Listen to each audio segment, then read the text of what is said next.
This module, the Bartus FLIR, is designed to activate different outputs based on the voltage band of the input. So, for example, a different output would be active if the input was 1.5 volts, 3 volts, or 5 volts. However, these numbers are obviously arbitrary. The Bartus FLIR is designed to split the input voltage into 8 discrete bands, each one encompassing 0.625 volts. Hence, there are 8 outputs, each one corresponding to one of the 8 bands. A 9th output activates when any of the original 8 outputs activate. A final 10th output outputs different voltages depending on the attenuation of one of the 8 attenuators. Each attenuator corresponding to one of the 8 outputs. These are the 8 trigger outputs. This is the output which triggers whenever any of these trigger. And this is one which gives out different voltages according to these potentiometers here. This is the clock input. This is the unipolar input. This is the bipolar input. This is a unipolar input attenuator. This is a bipolar input attenuator. I'm now demonstrating the unipolar input. This is the unipolar input, and as you can see, it's receiving the signal from this loop nth generator here, and selecting the appropriate output for the voltage range. I can fiddle with this potentiometer here to stop certain LEDs from lighting as I like. I'm now demonstrating the use of a bipolar input signal from this LFO here. It's going in, and it's quite hard to tell on the screen that I'm looking at, but hopefully you can see that the LEDs here are switching. I'm just going to fiddle with the settings of this camera to see if I can turn the flash off. Okay, that's much clearer. As you can see, well, this is the bipolar input and it's connected to it. If it wasn't receiving the bipolar input properly, I would expect only these 4 here to be lit up correctly. I can fiddle with the setting here to ensure that it only allows certain ones of the LEDs to come on.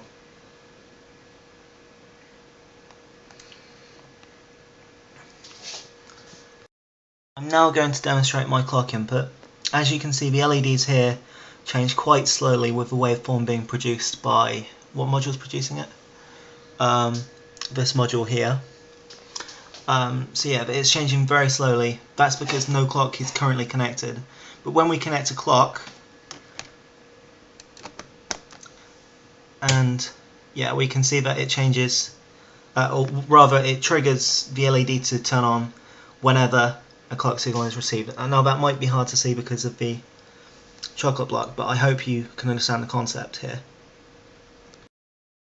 I'm now going to demonstrate that as square waves are put into the module, it only detects the top and the bottom of the signal, not the sides, which could have been a problem.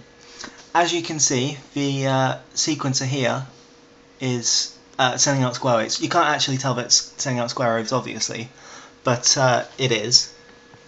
And certain LEDs come on corresponding to the voltage of the square wave. They're not obviously true square waves if they have variable height, but different LEDs turn on as it's going through.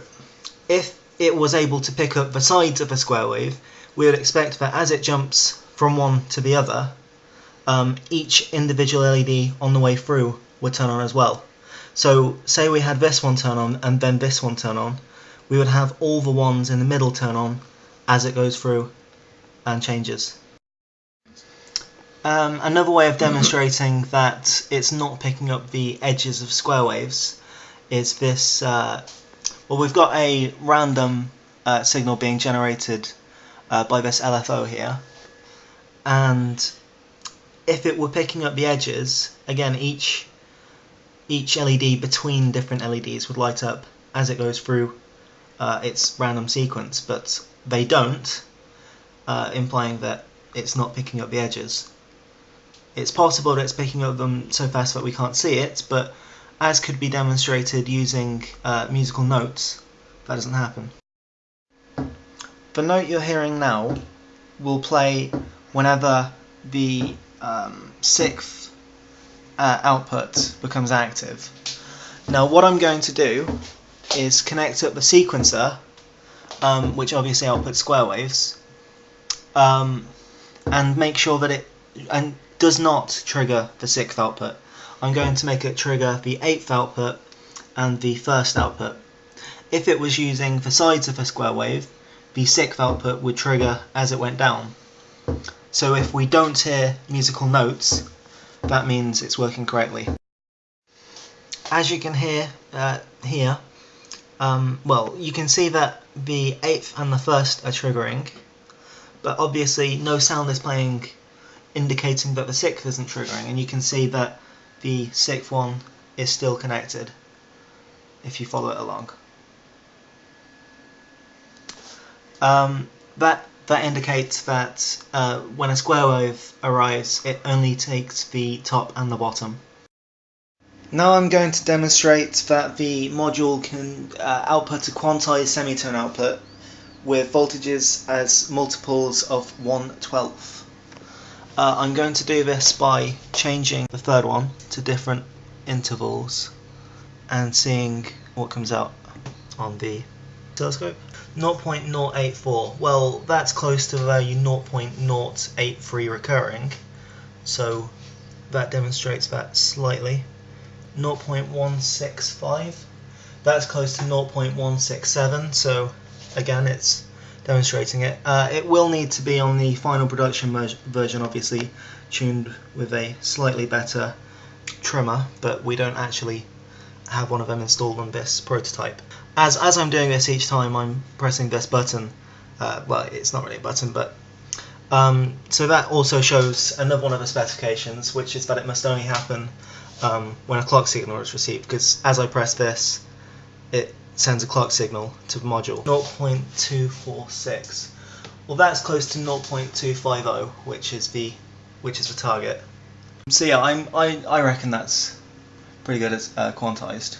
Would you agree? Yeah, definitely. Okay, I've got outputs 1, 2 and 3 of the Bartos FLIR connected to 3 different drum voices. One is doing a bass drum sound, one's doing a snare drum sound, and one's doing a hi-hat type of sound. I'm going to use this analog sequencer to send in voltages to the Bartos FLIR. As you can see, it's running over 4 steps at the moment, and all the potentiometers on this are set to 0. So if I take channel 1, I can turn it up, and you can see that that's playing the bass drum sound. I can now play a double bass drum sound, so channels 1 and 2 are playing the same note, 3 and 4 are still set to 0. If I take number 2 up a little bit, it's triggering a kind of a snare drum sound. If I take it up a little bit more, it's doing a kind of hi-hat sound. So let's make a hi-hat sound on number 4 as well. And we'll put the snare drum on 3. And we've got a very simple rhythm going on. So let's make that 8 steps now. And let's turn 5, 6, 7, 8 down to 0. And because 5, 6, 7 and 8 are all to 0, there's nothing happening. So I can set, say, 6 to be another bass drum.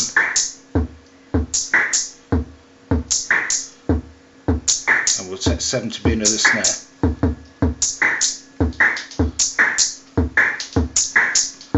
And we'll just fill in the gaps with hi-hats.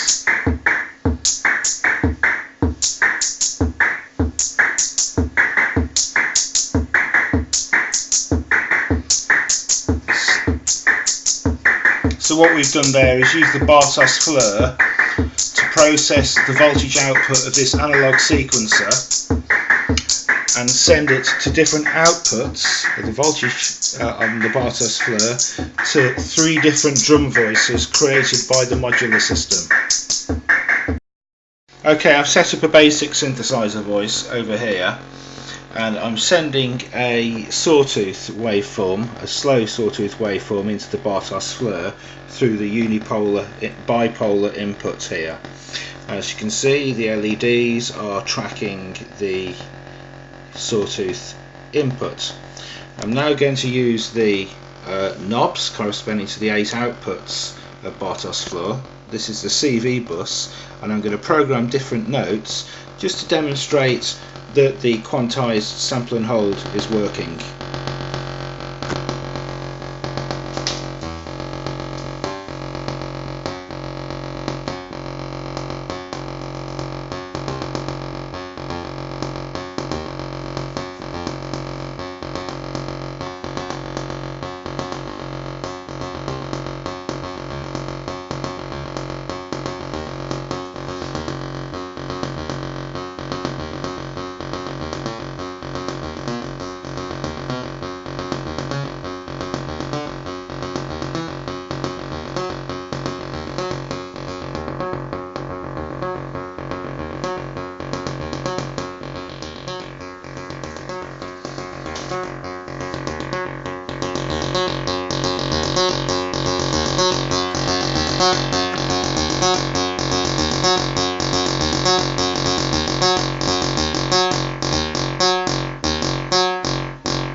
So that's attenuated the input of the Bartos FLIR so that the sawtooth is just playing over a very small range, just 3 LEDs lighting. Let's go back to maximum again.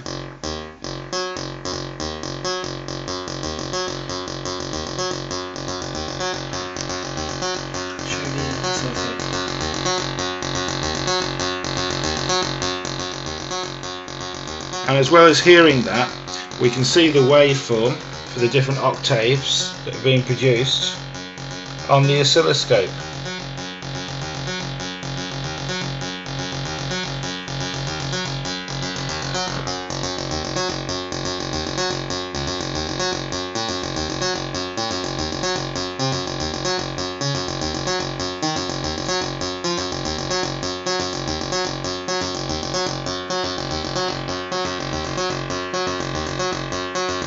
Let's change the waveform from the LFO, and the sequence should play backwards.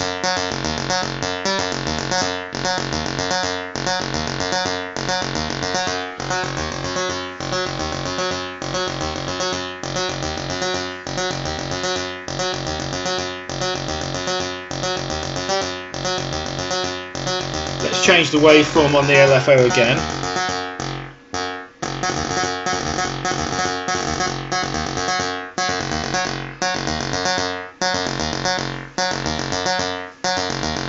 Now let's choose a random waveform.